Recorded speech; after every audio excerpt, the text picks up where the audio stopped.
Today it is 22nd April. This day has been recognized as International Earth Day. So first let us understand what is the importance of Earth. Earth और पृथ्वी. अगर आज की युवा पीढ़ी की बात की जाए, क्योंकि उन्हें लॉजिक समझ में आता है, तो पहले मैं साइंटिफिक व्यू की बात करूंगा. दोस्तों, अगर पृथ्वी का भार जितना है उतना नहीं होता तो उसके पास ये एटमॉस्फेयर नहीं होता, और उस एटमॉस्फेयर में हम सांस ना ले पाते. अगर पृथ्वी जैसी है वैसी ना होती तो उस पर ये पानी ना होता, जल ना होता. जैसा कि आप सभी जानते हैं, अन्य किसी प्लैनेट पे जल और हवा मौजूद नहीं है, इसलिए वहां जीवन भी संभव नहीं. तो पृथ्वी एक इकलौता ऐसा प्लैनेट है जहां पे इस तरह के संसाधन मौजूद हैं, रिसोर्सेज मौजूद हैं, जो कि जीवन की उत्पत्ति और उसके यापन के लिए आवश्यक है. कोई आज कल्पना कर सकता है कि अपना जीवन बिना वायु और बिना जल के बिता दे? परंतु हमने अपने जीवन काल में देखा है कि जब छोटे थे तो पानी कहीं से ही पी लेते थे. आज हमें आरओ वाटर या बॉटल पैक पानी को ढूंढना पड़ता है. हमने अपने जीवन काल में देखा है कि कभी भी स्कूल बंद नहीं हुए क्योंकि पॉल्यूशन हो गया, पर अभी यह होने लगा है. और अगर ऐसा ही चलता रहा तो वो दिन दूर नहीं.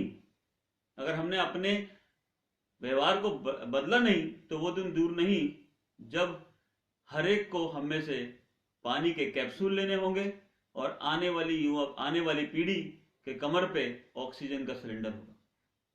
अगर मैं पौराणिक दृष्टि से बात करूं तो पौराणिक भाषा संस्कृत में एक श्लोक आता है, जननी जन्मभूमिश्च स्वर्गादपि गरीयसी. अर्थात माता और मातृभूमि का स्थान स्वर्ग से भी ऊंचा है, और यह पृथ्वी हमारी मातृभूमि है.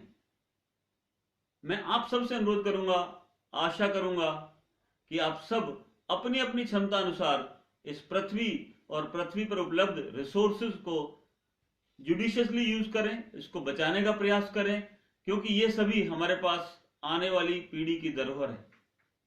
अब आप ये सोच सकते हैं कि मैं अकेला क्या करूं, ये तो सरकार को करना चाहिए.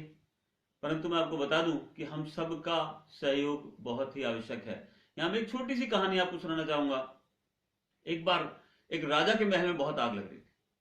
सब लोग अपनी अपनी क्षमता के अनुसार बाल्टी से, केन से उस आग में पानी डालकर उसको बुझाने का प्रयास कर रहे थे. एक छोटी सी चिड़िया भी थी, वो बहुत दूर से पानी लाती तालाब से और उस आग के ऊपर डाल रही थी. पेड़ पर बैठे हुए बंदर ने उसको देखा और बोला, अरे चिड़िया, तू भूख रहा है?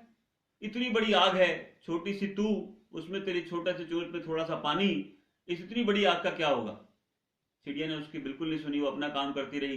बंदर ने उसको एक बार फिर टोका कि अरे छोटी सी चिड़िया, उसमें छोटा सा चोंच और उसमें थोड़ा सा पानी, इतनी बड़ी आग का क्या होगा? चिड़िया ने उसको बहुत ही सुंदर जवाब दिया, हे बंदर, ये तो मुझे पता है कि मैं छोटी हूं, मेरी चोंच भी छोटी है, उसमें पानी भी थोड़ा है, परंतु जब जब इस महल का इतिहास लिखा जाएगा, मेरा नाम आग बुझाने वालों में आएगा, आग लगाने वालों में या तमाशा देखने वालों में नहीं आएगा. तो दोस्तों, आज आपको यह विचार करना है कि जब जब इस पृथ्वी के इतिहास के बारे में बात होगी, आपका नाम पृथ्वी और पृथ्वी के संसाधनों को बिगाड़ने वालों में आना चाहिए, या उसको बचाने वाले में आना चाहिए, या सिर्फ तमाशा देखने वाले में चाहिए. ये निर्णय आपको लेना है. पर आज इस अर्थ डे के मौके पर मैं आप सबसे अनुरोध करूंगा, आशा करूंगा कि आप और आपका परिवार हर तरह से पृथ्वी और उस पर उपलब्ध संसाधनों को बचाने का प्रयास करेगा और आने वाली पीढ़ी का ध्यान रखेगा. अंत में बस यही कहना चाहूंगा, वस्तु नहीं है धरा हमारी, ये जननी हमारी है. वस्तु नहीं है धरा हमारी, ये जननी हमारी है. आज अगर हम नहीं जागे तो मिटनी दुनिया सारी है. आज अगर हम नहीं जागे तो मिटनी दुनिया सारी है. और बहुत हो चुका कहना सुनना, बहुत हो चुका कहना सुनना, अब कुछ करने की बारी है, अब कुछ करने की बारी है. बहुत बहुत धन्यवाद.